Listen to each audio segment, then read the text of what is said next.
Bonjour, je suis Renos Vakis, économiste principal à la Banque mondiale et votre hôte pour accélérer le développement. Des idées pour un impact. Ce n'est pas un podcast ordinaire, mais une conversation basée sur l'IA, présentée par l'Institut de la Banque mondiale pour le développement économique, où nous décortiquons les dernières recherches avec un seul objectif en tête: transformer de grandes idées en un impact réel. Commençons. Merci pour l'introduction, Renos. Alors, vous savez, quand on pense à la reprise de l'Ukraine, les premières choses qui viennent à l'esprit sont souvent physiques, comme la reconstruction des routes et des ponts. Mais un article récent suggère qu'il y a une question beaucoup plus complexe sous la surface. Il demande comment redémarrer le moteur économique lui-même, d'une manière qui encourage vraiment les nouvelles idées et fortifie la croissance. Ça, c'est la question cruciale. Et cette recherche fournit un diagnostic très clair. Elle constate qu'au cours de la dernière décennie, l'économie ukrainienne, et je cite, a dérivé vers un équilibre de dynamisme faible. C'est-à-dire les entreprises fortes et productives se heurtent à des obstacles, tandis que les entreprises plus faibles survivent souvent trop longtemps. Le résultat est une économie qui produit bien en deçà de son potentiel. C'est exact. Et dans notre émission d'aujourd'hui, nous allons nous plonger dans les conclusions d'un nouveau document de travail de la Banque mondiale intitulé Engineering Ukraine's Wirtschaftswunder. C'est un titre puissant. Pour nos auditeurs, qu'est-ce que veut vraiment dire ce mot allemand Wirtschaftswunder? Il se traduit par miracle économique et fait spécifiquement référence à la reprise de l'Allemagne ouest après la guerre. Le document le décrit comme une transformation économique axée sur la productivité. Ça a été une période d'amélioration rapide et spectaculaire de leur économie. Un vrai miracle économique. Le document présente donc une feuille de route pour quelque chose de similaire en Ukraine. Nous examinerons trois éléments de la recherche. Premièrement, le diagnostic de ce moteur en panne. Deuxièmement, les causes sous-jacentes. Et troisièmement, ce qu'il suggère comme étant la solution la plus efficace. Donc, commençons par ce diagnostic. À quoi ressemble réellement ce dynamisme faible? Eh bien, le document brosse un tableau très clair d'un système qui a perdu son élan. Dans une économie saine et performante, comme celle des États-Unis, on observe un processus que les économistes appellent grimper ou partir. Les nouvelles entreprises soit se développent rapidement, soit quittent le marché définitivement. Laissant la place à de nouvelles idées, de nouvelles entreprises. Exactement. Et au début des années 2000, entre 2002 et 2007, l'économie ukrainienne ressemblait beaucoup à cela. Elle avait cette vigueur dynamique de grimper ou partir, très similaire à celle des États-Unis. Mais ensuite, ce cycle s'est effondré. Que s'est-il passé? L'élan s'est essoufflé. Entre 2008 et 2013, la dynamique des entreprises a stagné et a commencé à ressembler davantage à la stagnation observée au Mexique. Et après 2014, la situation s'est aggravée. Les forces de ce que nous appelons la destruction créatrice ont été étouffées et les jeunes entreprises ont à peine grandi en une décennie. Ce schéma est devenu étonnamment similaire au cycle de vie chroniquement lent des entreprises de l'Inde. Waouh! C'est donc une histoire de régression claire au fil du temps. Et quelles sont les conséquences quand cela se passe? Quand les entreprises, stagnent et s'arrêtent? Les conséquences sont énormes parce que le marché cesse d'envoyer les bons signaux. Le lien crucial entre une entreprise qui devient plus productive et une entreprise qui augmente réellement son emploi, ce lien s'est affaibli après 2014. L'innovation ne garantit plus l'expansion et en même temps, la concentration du marché a augmenté. Ce qui signifie que moins de grands joueurs dominent le marché. C'est exact. En 2019, les quatre plus grandes entreprises dans les industries manufacturières représentaient plus de 50% des ventes totales.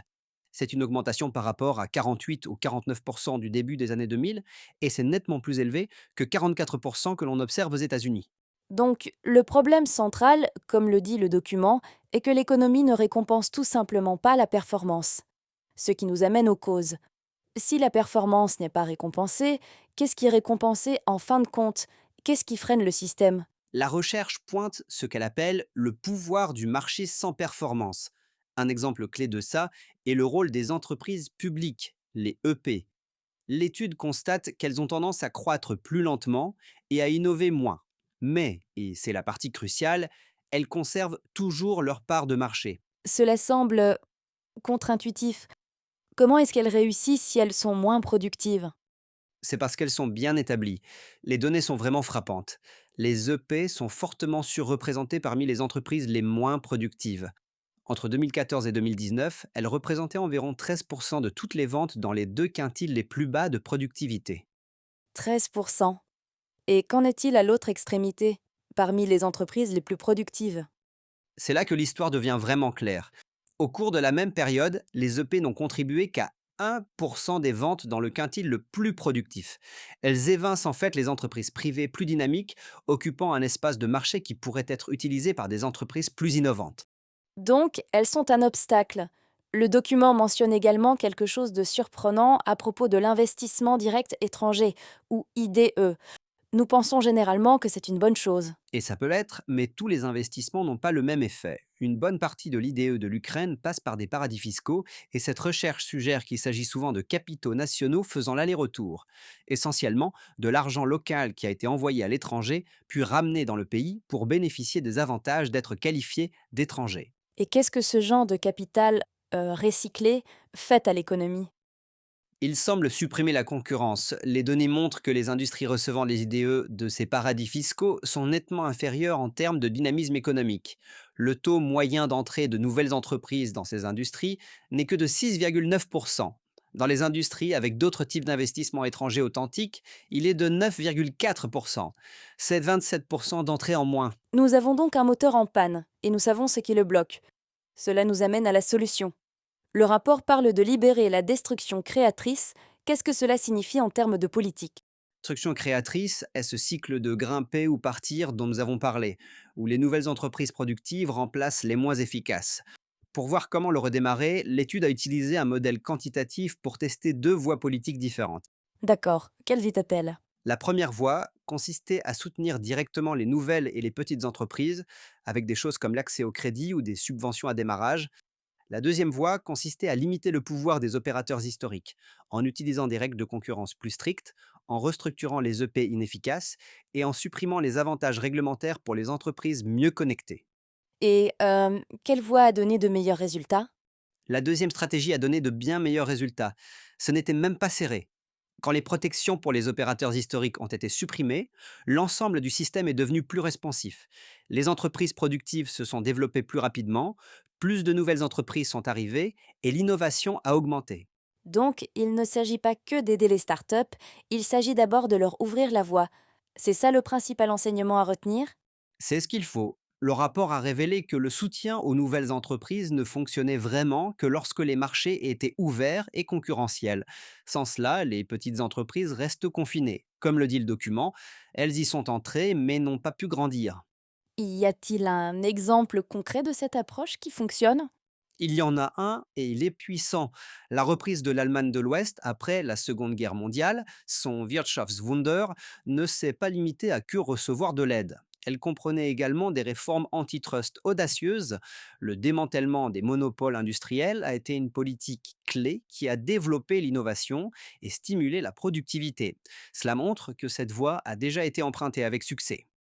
Donc, pour résumer cela, pour les décideurs politiques qui nous écoutent, le diagnostic est une économie au point mort, à faible dynamisme. La cause en est des opérateurs historiques bien établis qui ont un pouvoir de marché mais de mauvaise performance. Et la solution, la première étape nécessaire, est de discipliner ces opérateurs historiques et de favoriser une véritable concurrence?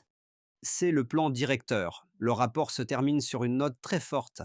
Il dit que les périodes d'après-guerre créent un espace pour redéfinir les règles. L'Ukraine peut profiter de ce moment pour construire une économie plus ouverte et plus compétitive. C'est un choix et les données suggèrent une voie claire à suivre. Merci de vous À vous, joindre à Renos. nous.